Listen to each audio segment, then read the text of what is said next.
Now a massive fire and now a pile of rubble in Lithonia. And within this burned out home, fire investigators discovered a body inside. CBS 46's Yasmina Alston joins us live from the devastating scene there. And Yasmina, neighbors, they are heartbroken.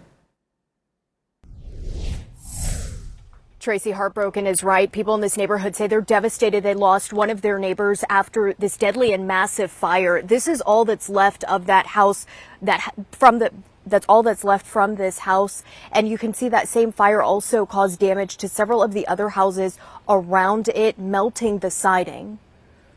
The blaze was just, it was just a huge ball of fire. This video shows the massive flames that engulfed a Lithonia house early Wednesday morning.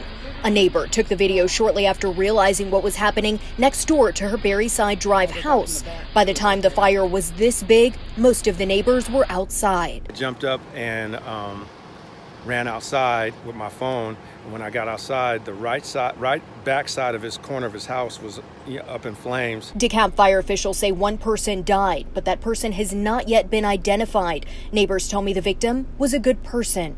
The little 4 houses within each other, because our backyards met, we usually, said hey and looked at his new plants or whatever. The fire was so intense that the homes around it were also damaged. You can see the siding on several of them melted.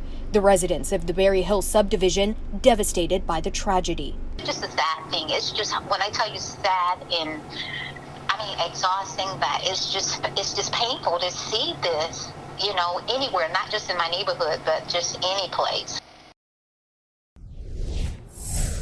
And DeKalb County fire officials have been coming out all day to continue their investigation, so we don't yet know what caused the fire. We are still working to confirm the identity of the victim. We'll have much more coming up at 6. Live in Lithonia, Yasmina Alston, CBS 46 News.